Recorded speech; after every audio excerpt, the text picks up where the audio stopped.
김문수 전 노동부 장관 아무튼 김문수 출마 선언했으니까 후보라고 이제 그렇게 지칭할 수가 있겠는데 뭐라고 했느냐? 출마를 오늘 국회에서 공식 선언을 했는데 이재명을 상대하기에 가진 것 없는 깨끗한 손 김문수가 제격이다. 이게 여기 쓰는 말들이요 그냥 허투루 쓰는 말들이 사실은 아닙니다. 깨끗한 손이라는 것은 그 원래 이탈리아에서 좀 역사가 있는 그런 말이기도 합니다. 마니플리떼라고 그래서요. 거기에 피에르토라는 검사가 나라의 혼탁함을 바로잡기 위해서 분연히 떨쳐 일어났을 때 그때 붙었던 별명이 깨끗한 손인데 이제 그 얘기를 또 하고 있어요. 그리고 거짓과 감언 인설로 대한민국을 혼란과 파멸로 몰고 갈 이재명의 민주당은 저 김문수가 확실히 바로잡겠다라는 말을 했습니다. 그리고 권영세 비대위원장 권성동 원내대표하고 면담을 하고 입당 원서를 제출했다고 제가 못 봤네요. 그리고 총괄 선거대책본부장에 저희 금요일 날 나오는 고정 출연하시는 김재원 전 국민의힘 최고위원이 김문수 선거 캠프의 선거대책본부장 선대본부장이 됐다고 합니다. 자, 성 의장님, 김문수 후보의 출사표 어떻게 들으셨습니까? 일단 김문수 후보는 저희가 계속 지적을 했던 거는 확장성의 한계가 있을 거다라고 주장을 했는데, 근데 김문수 후보가 본인이 어필하는 그 입지전적인 인물인 건 뭐 인정할 수 있죠. 왜냐면은 정말 밑바닥 노동자부터 정말 한나라의 장관까지 올라온 거는 뭐 경기도 지사도 하셨고, 그렇죠. 지사도 국회의원도 3번 하시고 뭐 여러 가지를 거치셨으니까 상상할 수 있는 건 다 하셨어요, 사실은. 뭐 몇 가지만 안 하셨죠. 그러니까 그 정도면 그 위에서 아래로 간 거에 대해서는 저도 뭐 누구도 이거를 뭐 부정한다거나 그거를 뭐 평가절하할 필요는 없다고 생각해요. 근데 김문수 후보의 제가 봤을 때 장점은 이거 밑에서부터 위에까지 올라간 건 장점인데 단점은 왼쪽에서 오른쪽까지 가버린 게 단점이죠. 그러니까 그 노동운동을 과거에 하셨었고 어떻게 보면 좌파로 분류되는 민중당 활동도 하셨었고 거기에 뭐 핵심적 역할도 하셨었고 그런 분이 오른쪽으로 걸어가는 길에서 저는 뭐 국민의힘 전신 정당까지 간 거는 뭐 문제가 될 건 아니라고 보는데 그 이후에 정강훈 씨와 행보를 같이 하지 않았습니까? 그러니까 정강훈 씨 만든 정당 같이 거의 뭐 공동 그 점을 더 그러니까 왼쪽에 있다가 오른쪽으로 온 것을 더 장점이라고 말하는 분들도 있거든요. 근데 성 의장님은 그게 단점이라고 보시네요. 왜냐면은 왼쪽에서 오른쪽으로 가신 분이 또 한 분 더 있거든요. 안철수 의원이라고 안철수 후보죠, 그분도. 안철수 후보도 사실 민주당에 있다가 거기까지 가셨으니까. 근데 그래도 국민의힘까지밖에 안 갔잖아요. 근데 사람들은 되게 좌에서 크게 깨닫고 우로는 오지만 우에서 좌로는 안 가거든요. 왜 그렇다고 보세요? 원래 사람은 나이가 들면 이거 연령 효과라고 하는데 점점 더 보수화됩니다. 보수 성향으로 그게 아니고 우리나라 상황에서는 우파가 더 옳은 길이기 때문에 그런 거 아닐까요? 그건 철없던 시절에서 철이 들고 나면 오른쪽으로 올 수밖에 없는 그런 상황이 대한민국 정치판이기 때문에 그런 거 아닐까요? 그래서 연령 효과에서 나이가 좀 들어갈수록 보수 성향이 되고 젊을 땐 진보 성향인데 이거는 너네가 뭘 몰라서 그래. 옳은 길을 나중에 알게 될 거야 말하는 걸 전문용어로 꼰대라고 하는데 그래서 왜냐면 저도 꼰대 얘기를 가고 있기 때문에 자신 있게 말씀드리는 겁니다. 아니 그런데 반대 의견으로 한 번만 얘기해 봐 주세요. 반대 의견을. 그러니까 그 젊었을 때부터 보수의 길을 살다가 이 보수는 대한민국 망치는 길이야. 그래도 좌파 사회주의가 최고야. 이렇게 해서 그 돌아선 분 한 번만 얘기해 보세요. 이걸 적절한 예라고 말할 수 있을지 모르겠는데 이현주 의원을 얘기하면 될까요? 네, 이현주 의원이 국민의힘 쪽에 있었다가 이제 또 민주당 쪽으로 간 분은 맞습니다. 저도 그 문제를 고민해 한 적이 있었는데 제가 아는 사례는 딱 그 3명이 있습니다. 아 그렇습니까? 한나라당에 있었다가 민주당으로 간 이부영. 그다음에 누구죠? 같이 간 김부겸, 이부영, 김부겸. 그다음에 그 부산에 그분 있잖아요. 오래돼가지고 이제 또 하여간 그렇습니다. 그런 저는 왜 그러냐? 그렇죠. 김영춘. 김영춘. 역시 세상사의 이치를 깨달을수록 더더군다나 우리나라처럼 좌파가 사실은 굉장히 위선적인 약자를 얘기하지만 김문수 장관이 노동운동하다 지금 여기 있는 게 저는 그 전향이 아니에요. 사실 지금 좌파는 약자를 대변하지 않습니다. 진짜 과거에 약자였던 노동자들을 대변하는 그런 정당이 아니에요. 굉장히 강자인 사회적으로 굉장한 지위를 누리고 있는 귀족 노조를 철저하게 대변하고 있는 것이 지금 우리나라 좌파죠. 거기 계속 있으면 그게 그 자기의 일관성을 잃어버리는 거예요. 김문수 장관은 오히려 이쪽으로 온 것이 자기 일관성 유지하고 있는 거죠. 근데 계속 그렇게 잊지 못하기 때문에 옮겨오는 사람 굉장히 많습니다. 이거 셀 수 없을 정도로 많아요. 그래서 좌파 공부를 제대로 한 사람들은 네. 자기 논리를 그대로 유지하다 보면 어느 순간 자기가 보수가 돼 있다 이런 네. 말씀들을 하세요. 예, 제가 보기에는 저기 앉아 계신 저기 그분도 저기서 저기 여기서 계시- 경계 뭡니까? 그분도 네. 그렇게 되지 않을까. 지난번에도 한번 그렇게 예언을 하시더니 네. 살아남지 못할 거라고 하셨죠. 네, 아무튼 이제 김문수 후보 얘기로 다시 돌아와서 네. 김문수 후보가 아무튼 이제 그 어떻게 보면은 가장 지금 절박한 얘기를 한 것 같아요. 그러니까 말을 좀 이제 직설적으로 이재명 잡을 사람은 나밖에 없다 이렇게 얘기를 했지만 그러니까 상대적으로 이재명 후보에게 이재명 의원에게 가장 경쟁력 있는 사람이 나다 이렇게 말씀을 하신 거라고 저는 이해를 하는데 네, 네. 예, 그게 맞습니까? 제일 경쟁력이 있습니까?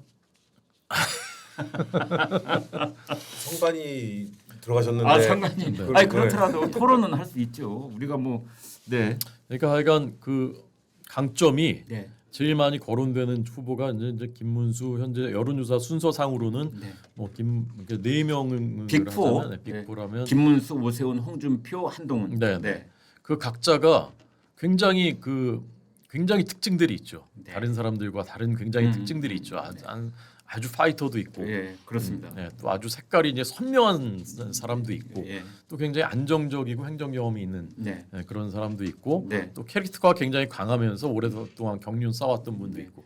그래서 이건 굉장히 좋은 일인 것 같아요. 이렇게만 얘기해도 시청자들께서 아 누구를 말하는구나 다 아시니까 제가 끼어들지 않았습니다. 저는 김문수 장관은 저 개인적으로도 오래전부터 이제 아는 분이고 네. 저는 되게 좋아해요 그분을. 네. 인간적으로 네. 인간적인 매력이 참 있는 분이죠. 네. 네, 그리고 저는 뭐 자격이나 그리고 정치적 스캔들 없고 그렇습니다. 그다음에 뭐 정말 캐도 미담인 분에 속한다고 저는 봐요. 네, 거기에 비해서 이제 그 너무 부당하게 예. 그리고 악의적인 공격을 너무 많이 받았고 네. 그런 것들이 이제 그 본인의 이미지에 큰 상처를 줘왔던 것은 이제 사실인데 네.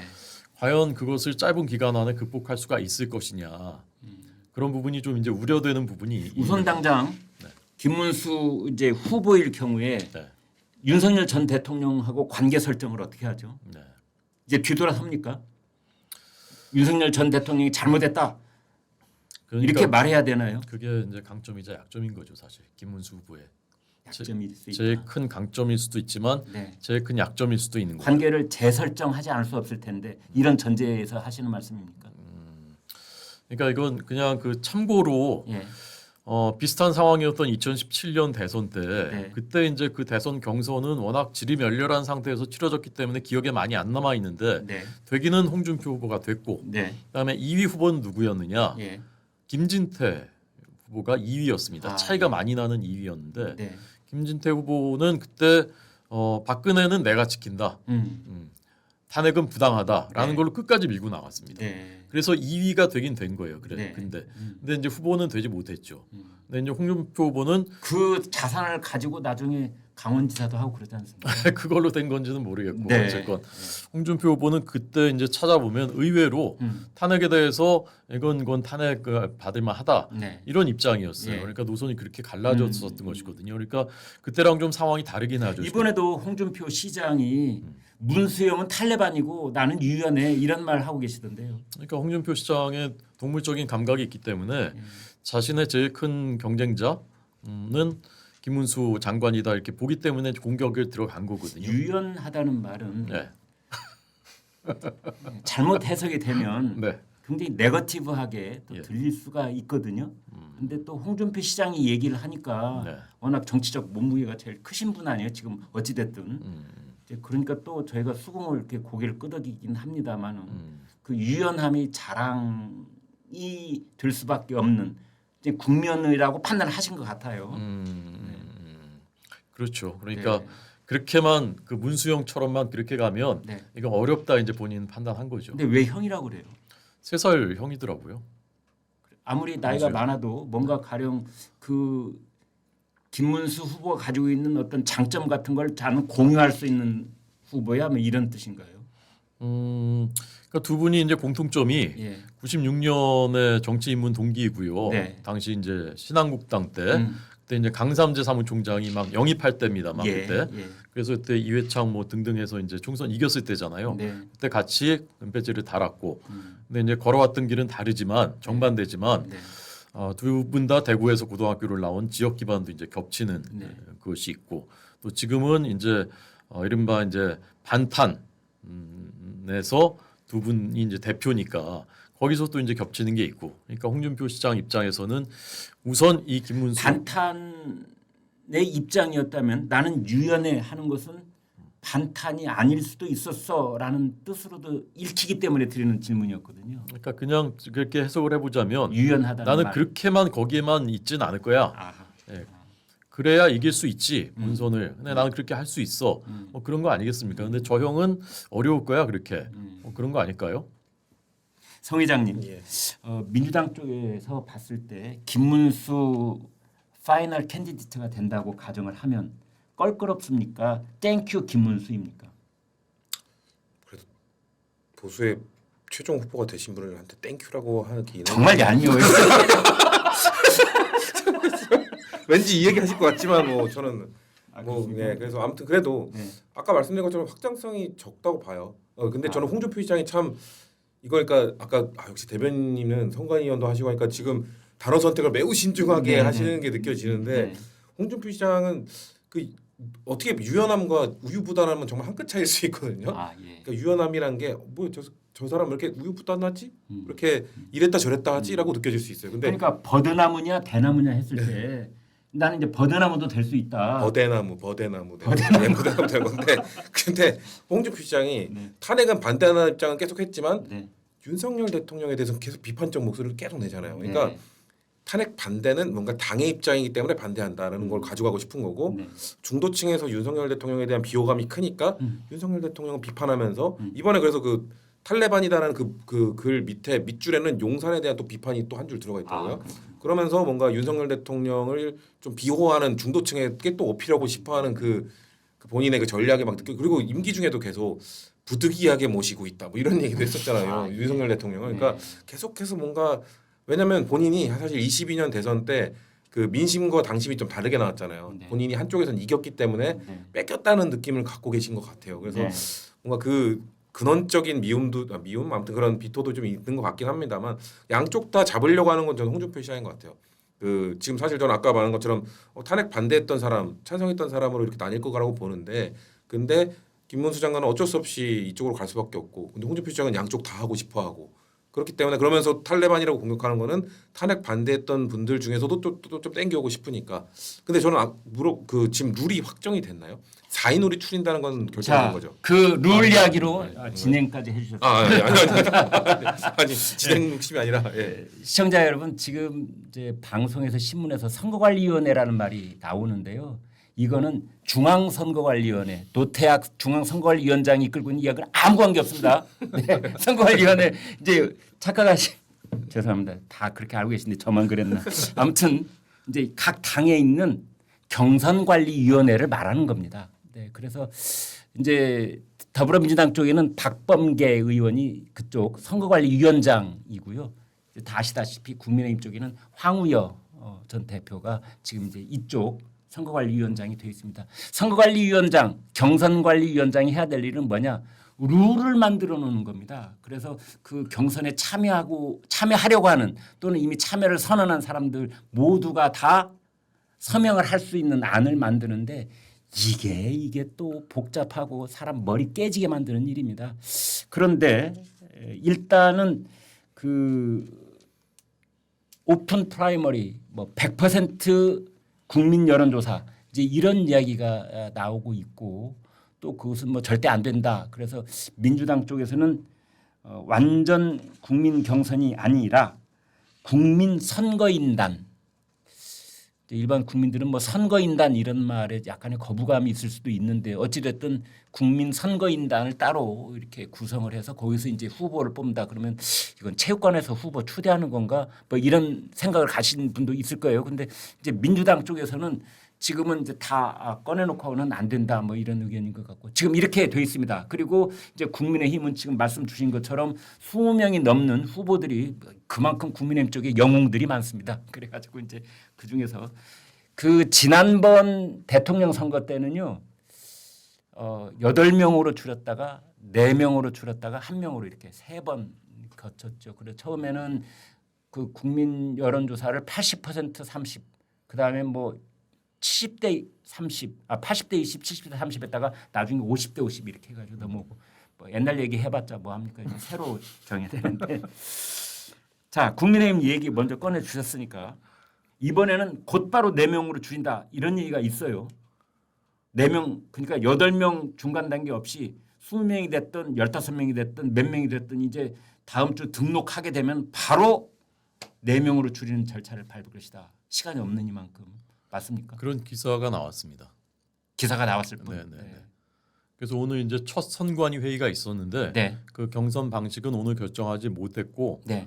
최종적으로는 비대위 의결을 받아야 돼요. 네. 최고위 의견 지금 네. 최고위가 없으니까 비대위가 의결해야 되는데 내일 그 문제 포함해서 내일 비대위가 열리거든요. 목요일에 네. 원래. 네. 그래서 아마 내일 비대위에서 빠르면 내일 결정이 될 거 예정입니다. 1차 컷오프를 유승민 전 의원이 주장하는 바처럼 100% 국민 여론조사로 할 가능성도 있다. 이것도 보도입니다만. 그것도 보도가 됐습니다. 거론은 됐습니까? 네, 선거관리위원회에서. 예. 논의는 됐습니다. 논의는 됐다. 네. 결정되진 않았고요 오늘. 네. 그럴 가능성이 있습니까?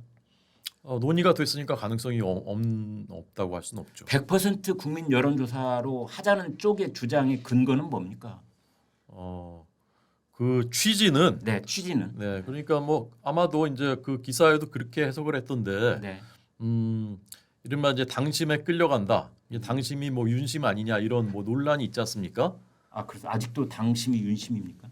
뭐 그렇게 주장하는 분들이 네. 있죠. 네. 결국 뭐 영향력을 미치려고 하지 않겠느냐 뭐 등등 뭐 네. 그런 것을 불식시키는 그런 효과가 있을 수 있을 것이다. 네. 이렇게 하면 그런 해석이 이제 가능하죠. 네. 그래서 지금 이제 성 회장님 말씀하신 것처럼 네. 4명으로 줄이는 것이 1단계에서 그냥 4명으로 확 줄이는 것이 가능성이 꽤 높은가요? 그거는 제가 말씀드리기는 어렵고 가령 그렇게 될 경우에 그 네. 빅4에 끼지 못하는 그러나 매우 유력한 후보들 반발이 굉장히 심할 수 있겠다 싶은데요. 일단 빅4라고 그러면 우리 얘기했던 김문수, 오세훈, 홍준표, 한동훈인데 그들보다도 더 대선 경험이 많은 안철수 의원도 계시고 유승민 전 의원도 있고 뭐 나경원, 뭐 김기현, 뭐 줄줄이 현역들도 있고 윤상현도 있고 그게 쉽겠습니까? 또 한 번 당이 뭐 요절복통 소리 나는 거 아닙니까? 근데 그분들이 못 낀다고 그렇게 확정해서 얘기할 수는 없는 거죠. 제가 전제를 2번 깔았는데요. 네. 이제 완전 국민 여론조사 네. 그리고 4명으로 1단계 압축. 예. 이 대전제가 이제 석간신문에 예. 많이 보도가 되고 있어서 드리는 말씀이에요. 그러니까 그분들이 4명에 들어갈 수도 있잖아요. 지금 말씀하신 또 그러네요. 또 그러네요. 네. 반발하실 거라는 그분들이. 네. 그리고 아직 이게 지금 그 결정되지 않은 거고요. 여러 이제 그 가능성 중에 하나. 이 말씀 할 때부터 이렇게 목소리가 작아져. 녹음이 안 됐으면 하는 투로 말씀을 하시죠. 제가 선관위원이자 이제 선관위 공식 브리핑하는 선관위 대변인이라서 그 조금 주관적인 해석을 하면 이게 다르게 해석될 수 있고 당장 또 내일이면 발표가 날 텐데 그렇습니다. 알겠습니다. 저 이렇게 영향력이 높은 방송에서 대변인께서 말씀을 하시면 파장이 있기 때문에 조심을 하시는 것 같습니다. 근데 저는 룰이 참 궁금한 게 최종 저는 왜냐면 지금 또 이 4인으로 추린다 이거 나오기 전에 최종 결선을 한 번 더 한다든 뭐 이런 언론도 나왔었는데 2명으로 2명이나 3명이냐 2명이나 3명이냐 이 얘기가 나왔는데 이거에 한 후보 측에서 민감하게 반응을 하는 것 같더라고요. 누굽니까? 제가 한 후보라고 했잖아요. 예. 한동훈 후보. 예.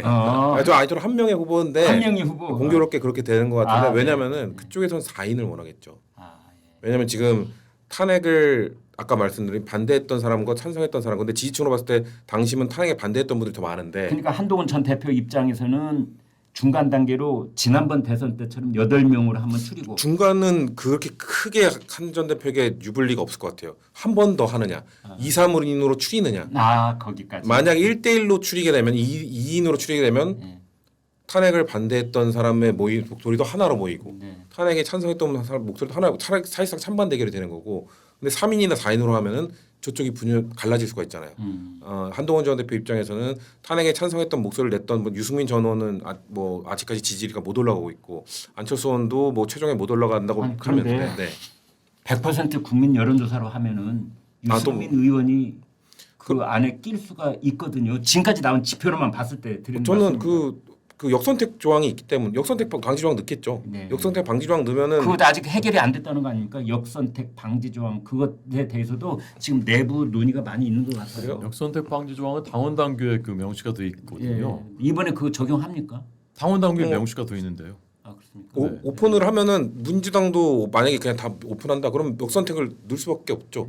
2002년에 그 정몽준 후보랑 노무현 후보랑 했을 때처럼 거기에 뭐 최소 뭐 그런 것 아마 정당 지지율로 해가지고 늘 겁니다. 그런데 네. 저는 그 역선택에 관한 그 어떤 당원 당규 이것도 좀 웃긴다는 생각이 들 때가 있는데요. 왜냐하면 우리 국민들께서 잘 모르셨을 때는 그 여론조사할 때 그걸로 걸러지겠지만 요즘은 뭐 당뇨들 머리 꼭대기에 앉아 계시는데 근데 제가 민주당 지지자라고 하더라도 국민의힘 쪽에 이제 이거 물어본다고 그러면 어디 지지하십니까? 그러면 국민의힘 지지하잡니다. 이렇게 대답하겠죠. 그렇게 하고 들어갔죠. 그러면은 그 전체 지표가 정당 지지율이 국민의힘이 그 합의한 평균치보다 낮게 나오면 그건 여론조사로 안 쓰는 거죠. 노무현 정몽주 때 그렇게 했거든요. 그렇습니까? 그러니까 과학적인 방법이 있군요. 과학적이라고 그래도 걸러낼 수 있는 그래서 그 여론조사 하기 전까지 뭐 국민의힘 평균치가 30%다.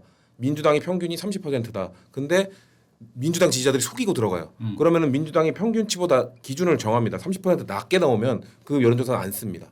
그래서 영몽준이랑 노무현 후보랑 할 때 그것도 엄밀하게 과학적이지는 않네요. 그렇죠. 근데 네. 최소한 걸러낼 수 있는 장치를 마련한 건데 네. 그래서 그 중에 어떤 대답을 걸러내느냐, 어떤 여론조사를 걸러내느냐 이걸 놓고도 또 그때 그래서 여론조사 2개 돌렸는데 하나가 기준치 민주당 지지율이 평균치보다 낮게 나와가지고 그래서 그거 하나 제외하고 하나로 했거든요. 이 숫자가 많은 건 좀 이제 좀 떠나기로 하고요. 네네네네. 그 지금 민주당 얘기로 넘어가 보죠. 예, 이른바 그 국민 선거인단이냐 네. 아니면 여기서도 오픈 프라이머리로 가느냐를 놓고 비명계 쪽에서는 오픈을 주장하는 거고 네. 이제 친명계 쪽에서는 국민 선거인단인데 국민 선거인단 쪽으로 굳어진 것 같죠?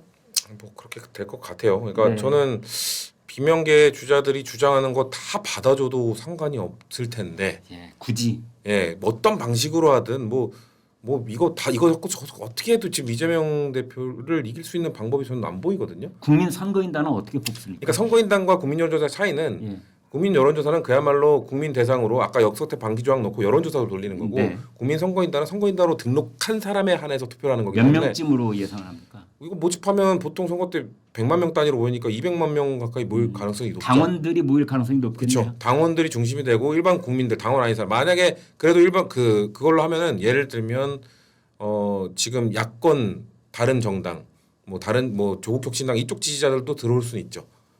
그러니까 그렇게 하면은 국민 선거인단으로 하면은 이재명 의원이 90% 가까운 지지를 받을 수가 있겠네요. 그래도 국민 선거인단까지 하면 조금 낮아질 것 같긴 한데 그래도 압도적이잖아요. 그러니까 저는 낮아진다고요? 국민 일반 여론조사보다 오히려 낮아진다고? 왜냐면 일반 여론조사 왜냐면 당원 투표가 섞여 있기 때문에 원래는 당원 50, 일반 여론조사 50에 거기에 국힘 지지자는 역선택으로 맞게 되어 있기 때문에 그렇게 되면 당원에서 압도적이니까 합쳐지는 것보다는 저는 선거인단 왜냐면 조국혁신당 지지자들이 많이 들어올 가능성이 있어서 그런 차원에서 저는 근데 그래봐야 큰 차이 없을 겁니다. 그래서 저는 여기서 품는 모습을 보여주는 게 필요하다고 생각하는데 아까 말씀드린 것처럼 아까 제일 처음에 그 이재명 의원한테 부정적인 여론조사 딱 보여주셨잖아요. 그래서 그거를 극복하려면은 하자는 대로 다 하자, 다 받아주자 해도 이길 가능성이 매우 높은 상황에서 굳이 조금 덜 받아주는 모양새를 좀 보일 필요가 없다고 생각합니다. 오늘 한 보도에 따르면 비명계 쪽에 김동연 지금 이제 출국하는 공항에서 출마 선언을 하는 또 전례가 매우 드문 경우를 또 봤는데 아무튼 김동연 경기지사가 외국 출장을 나가면서 출마 선언을 공항에서 했습니다. 그리고 이제 김경수 전 경남지사 김동연, 김경수 단일화 연대를 할 것이다. 비명 사이드에서 뭐 회동을 비공개 회동 때문에 그런 설이 나오는 건데 네. 전 글쎄요. 옛날 독일에서도 만나고 네. 뭐 또 국내에서도 접촉이 있었다 일단 그러는데 룰과 관련된 이야기를 나눴을 가능성이 더 높고 당이 계속 요구를 하기 위해서 네. 일관된 목소리로 비명계 후보들이 똑같은 룰을 요구하자라는 차원일 거라고 저는 생각을 하고 네.